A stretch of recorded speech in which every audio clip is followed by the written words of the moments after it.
morning, everyone. Farmer Minn here. I am in Ireland. Yes, I cashed in some frequent flyer miles, and I flew across pond to this beautiful country of Ireland. And I figured life on Woodshire has gone on pretty good. Bjorn, he can handle things. I'm going to take a little vacation, and I am going to go to Ireland. The reason being is I'm a fan of beer. I like good quality beer, and a lot of the good quality beer comes from across the pond in places like Ireland. I mean, when you think of Ireland and beer, you think of Guinness, most likely. I think of a beer called Smithwick's.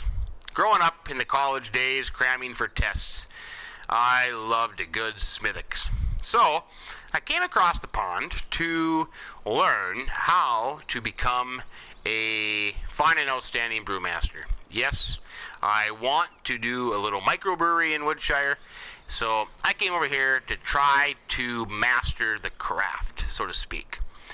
So, I was just checking things out, ended up in this little place called BallinCraig Estate. Fine little village, very peaceful, very serene, surrounded by hills, kind of down in this little valley, mountains in the background, and learning how to craft beer from the beer masters at Smithwick's. Smithwick's just happens to be, I believe, Ireland's oldest beer.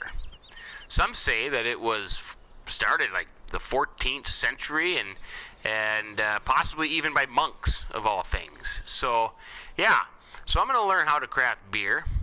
And a side note, I happen to be over here at Sam's Fish and Chips, across the street here, at Sam's Quality Fish and Chips, having a good quality meal. It's an interesting building. You kind of got to duck down to get into the door, but that's okay. And I was in there, and an older gentleman, I would say probably in his mid to late 60s, noticed I was wearing a DuPont Pioneer hat and asked me if I happened to be a farmer or associated in some way with agriculture. And I said, matter of fact, yes, I farm back in the States, and I'm here on vacation on a journey to master the craft of brewing, beer making. And he said, wow, how long are you going to be here for? Well, I don't know. It depends. But apparently, he ran into some trouble. Had a few medical issues, and was kind of... I got the feeling he wanted me to say, well, I can help him out, because he happens to be a local farmer. Actually, he owns quite a bit of land around here. And, yeah, so... Make a long story short, he asked me if I could help out for a little while, and I said, sure, I can do that, that's no problem. The gentleman thing to do. So we got talking a little bit, and kind of gave me the lowdown, and, you hate to ask somebody, well, what kind of medical problems are you having, because he was sitting here, had crutches and a lot of pain and stuff, and it turns out that on Wednesday nights, in the building next door here in the back room, they have these video game challenges, video game contests, and apparently he is this closet Fortnite player, of all things. Yeah, I couldn't believe it. But apparently he was playing one night for the championship, and got so excited when he lost that he fell off his chair and broke his hip. So, yeah, he's kind of tied up for a while. Poor guy. I kind of feel bad for him, but, yeah. So he gave me the lowdown of his farm and what he has going on, and kind of gave me the reins to take over for a little bit. Only had $8,200 in the account, but I can make it go. And I think it'd be a good challenge. This is different country, different farming. He's got sheep and cows, so I'm kind of looking forward to that. I can learn how to take care of my own sheep and cows maybe a little bit. So, but this morning, I rented a room from this lady Emma down here in that little building right over there. So he gave me a list of things to get done, and on the list, the first thing to do was pick up his tractor from the agricultural dealership just up the road. So that's why I kind of started off my journey on foot here this morning. I thought I would go pick up his tractor, so let's walk up there. Well, I suppose I should walk against traffic. Is that the proper way to do it? But just up here on top of the hill is the agricultural dealership. It's kind of a small place.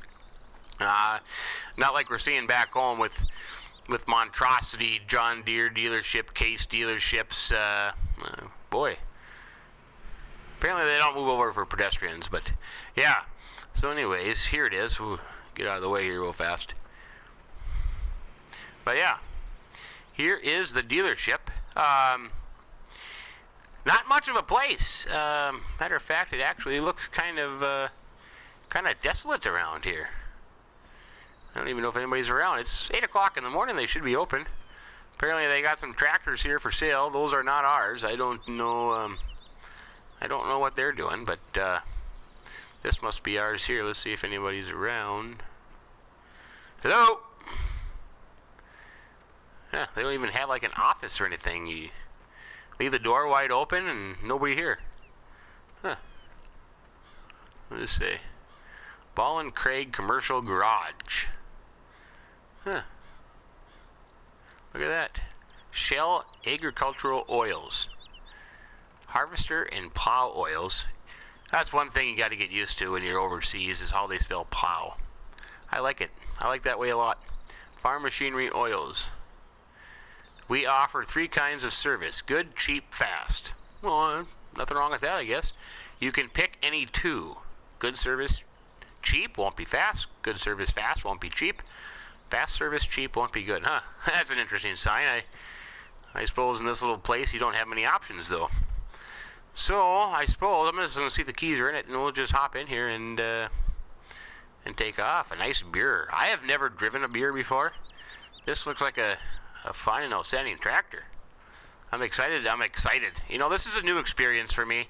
You know, of course, the way we farm in the States is a lot different than over here, but yeah. Start it up. Oh, I like the sound of that. Like a deep little rumble sound. Reminds me of my Indian Chief motor scooter back home. Oh, that's lovely. I'm a big fan of this. I might have to ship one of these back home. You know, it's interesting. They have 2 tractors sitting out here. Nobody's around. Maybe they're having coffee somewhere. I don't know. Well, I'll tell you what. I'll give you a little tour of the area here before we get started. A little bit about my my new incapacitated friend, if you want to say. Yeah, his name is Colin. He's been here his whole life. Doesn't have any family, but he's kind of a farmer in this little village. This would be the village here.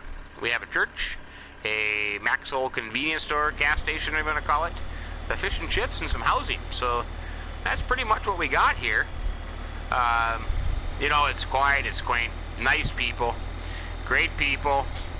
You know, you can't complain about the fish and chips, and certainly can't complain about the beer. But yeah. Anyways, Colin, he's a potato farmer. So that's one of his fields right there of potatoes. He farms potatoes and a little bit of wheat, and has sheep and cows. So yeah. You know, I really like this area. Nice down here in the valley. You know, it kind of reminds me a little bit about back home, but I like it. There's the farm. His farm is over there up on top of the hill. But I'll take you up here and I'll just give you a little show around the area here. If we take this path up, you can see our potato field on the right there. We do eat, or I should say we, I shouldn't say we, it's all Colin. He has this little grass area here on the left.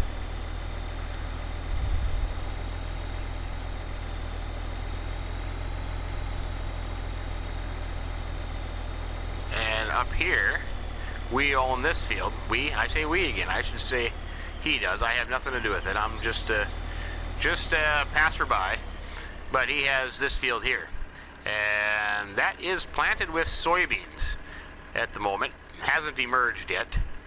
But there is soybeans in there. I'm just going to open the gate here so I can get turned around. There's nothing else up there.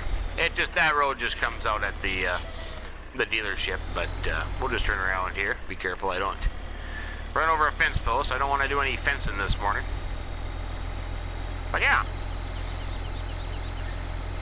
A lot different than being back home when you get into these tight pathways and hedges, and yeah, so a little bit of different farming here. You got to be careful when you come out of here. You kind of got to watch for traffic. We'll get going here. Then I always got to remember to drive on the left side of the road. I keep forgetting that sometimes. I almost had a bad accident the other day. Off to the left here is a wheat field that Colin has. That kind of borders the farm there.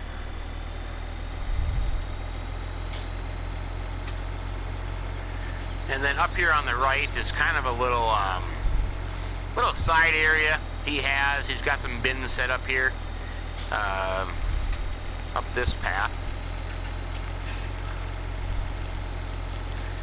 A few random pieces of equipment, but yeah, you know, back home we have these big giant elevators, we call them, or grain terminals. Well, there's nothing in the area, so he said about 5 years ago he had to install some storage bins for crops.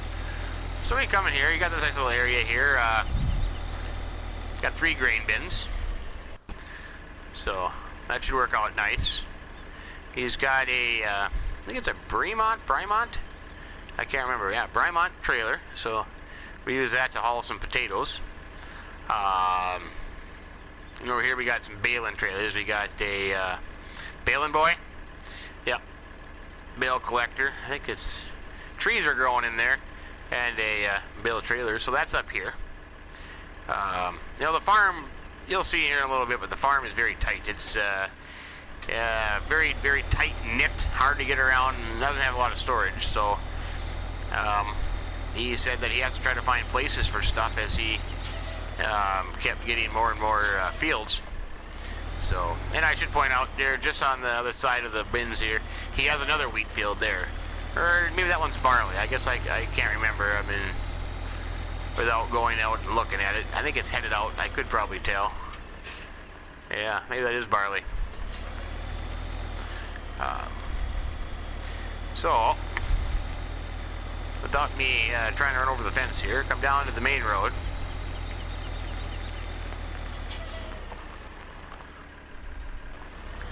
And you come up here to this little area. This is also Colin's.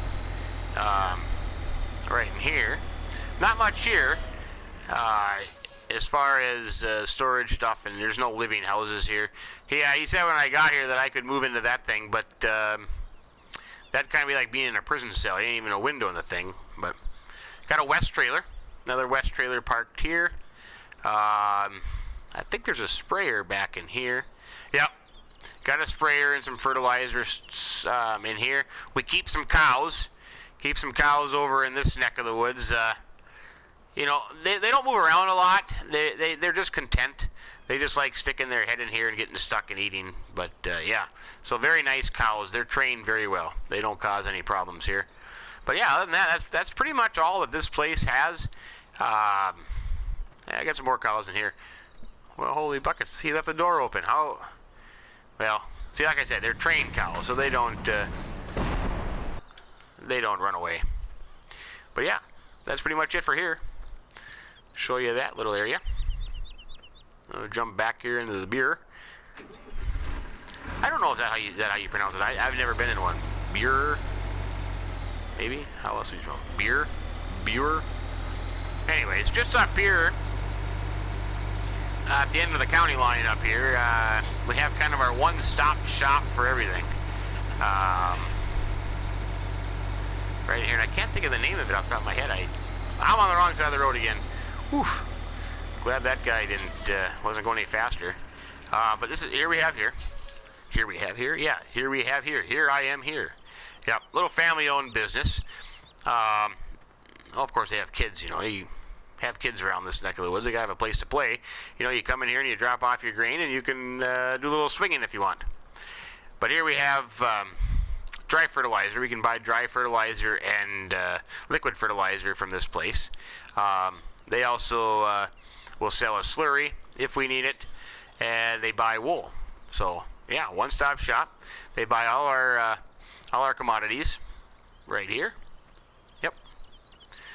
And also we can buy our cattle and sheep from here. I think, yeah, right there. Yeah, cattle and sheep we can buy from here. Livestock market. Excuse me. We have more seed. We can purchase seed and fertilizer as well. Excuse me again. And bales. We can sell bales. So yeah, this is our one-stop shop. We don't have to go anywhere else. We just come right here. So whatever they tell us where they're going to pay for it or sell it to us for, well, then we just have to kind of live with it. But yeah. So that's pretty much it. We'll head back to the farm and I'll show you that around here first a little bit and call her good. We'll take this little back road. There's a little back road right up here. Go by another one of Colin's fields. Let's see. Here it is. Yep. I kind of get used to the area myself here. Right here. I think he calls this field 4. Another potato field. So he has 3 potato fields, a wheat field, a barley field, and 1 soybean field. So yeah, another potato field there. Nice view from up here if you look. Yeah, down into the farm down there, into the valley, and yeah, gorgeous area. Gorgeous.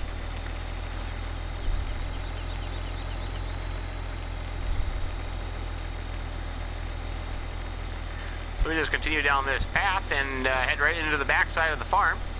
As you can see, our cows, our happy cows, are out there. I think he has 79 cows, I believe, and 50 some sheep. I'd have to double check. But yeah, so the cows are here. And everything to the right of me now is the old farm. And then within the last 5 years, this has been added on here to the left of me. Straight ahead here we have bale storage. So this was full at the beginning of the year, but you know, when needs are required, we kind of go down in supply. So we have some hay and straw there. These 2 buildings were added on. We have equipment storage. He's got a little tedder windrower thing here. This is pretty cool.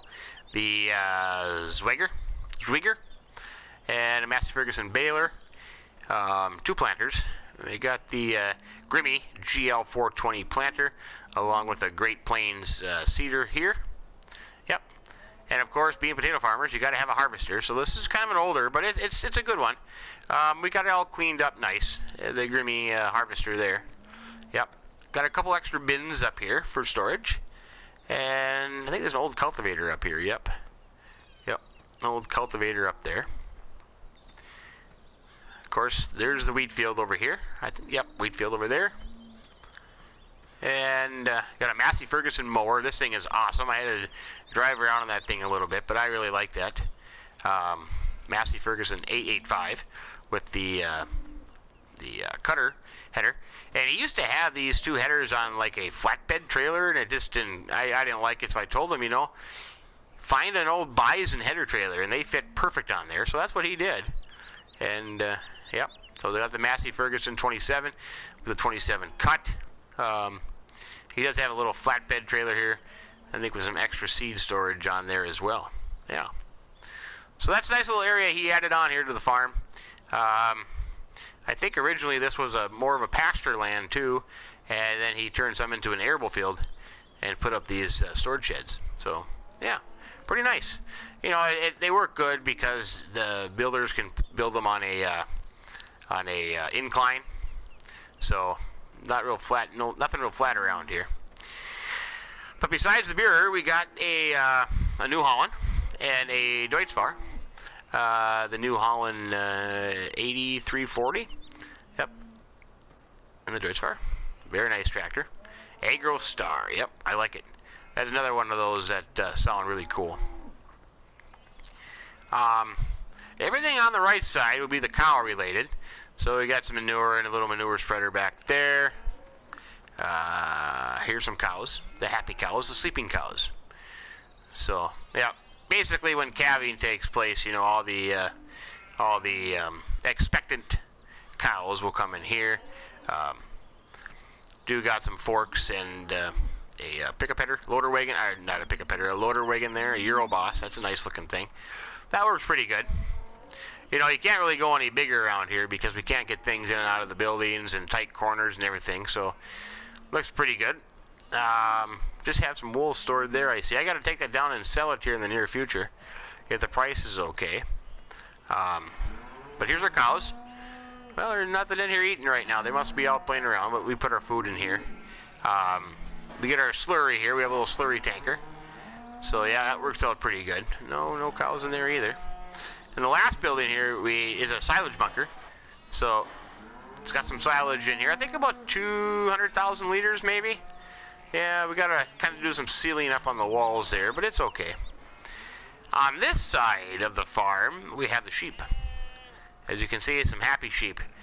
Yeah, you gotta go up and tickle them a little bit to see if they're still alive because they don't move around too much, but that's okay. And got another pallet of wool back there yet, huh? Yeah, I found it funny because wool, we pile it back there, and then if you're not fast enough to get it, we get it back here as well. So 2 places of wool I need to start collecting. This is our mech fiber, 340. We make our power food out of there. When I first saw this thing, I wondered what the heck he was doing. It looks like you're some kind of a mass murderer by throwing people in that thing. I mean, look at that. It's terrible. I should really paint that thing. I really should. More sheep in here. Yeah, I got to clean them. We feed them here and clean up their mess, their messy critters.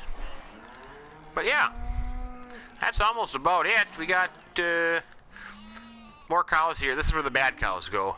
So cows are out of line. We put them over here by themselves. So a few bad cows in there. Awesome little Massey Ferguson here. Massey Ferguson 240. I love it. This is our Joskin water trailer here with our water container. Yep. It's amazing how we can fill this thing out of this thing in one go, but you can. It's unreal how deceiving the looks are. Deceiving. We come on the back side here. This is where the sheep are, and the old tire collection apparently. But yeah, sheep have a nice hillside here. Yeah, we do have some silage bales up here. He told me they kept rolling down the hill, and I said, well, I'll just bring in some brick walls. So I found some old scrap in the back, and I put them up here so the bales don't go running down the hill. And he thought that was ingenious, and I thought, well, that's kind of pretty simple. But anyways, so I did that. And let me just close the gate here. I don't want the sheep to get out, even though they're pretty well behaved. But yeah, that's kind of pretty much it to the farm and the surrounding area. So at a fuel, we can get fuel there. This is his house. Got some fork attachments, skid steer attachments over there. But yeah, that's pretty much it. So yeah, cow, sheep, potatoes, wheat, barley, and soybeans. Yeah, I'll show you. I got a fancy little app thing on my phone here, but I'll show you. So if you look at the map here, field 4, 7, and 11, they are potato fields. Field 6 is wheat. This one here doesn't really have a number. We'll just call it 0. That's got barley in it. And 17 is that soybean field that hasn't merged yet. So that's kind of the layout. And 4 grass fields as well. We've got 12, 8, 9, and 10 are grass. So we're going to have to get busy making some hay and what have you. But yeah, that's the farm. Hope you like it. Should be a fun little time here. I plan on being here, I don't know. I might go home for a little bit and come back. But yeah. So I got wool to sell right off the top of the bat. I got hay to be making. Wheat's not too far along, and then I'll be combining because I got to have straw. We're getting a little low on straw, but taking care of the animals, that's kind of a daily thing. So yeah, all kinds of work to be done yet, and looking forward to it. How can you complain? You do a little farm work and have the Smithix at night. So life is good. Life is good. But I'll leave it there for today. Tomorrow, or well, not tomorrow. It's only 8:25 in the morning. I can't start having Smithwick's this early in the morning, but later today we'll get busy. I'll probably go in and have a little breakfast. I haven't had that yet, but we'll do that, and then we'll get busy. So, hope you like the little tour around BallinCraig Estate here, and we look forward to seeing you again. All right. Farmer Minn from Ireland telling you have a great day. Keep them between the ditches. So long.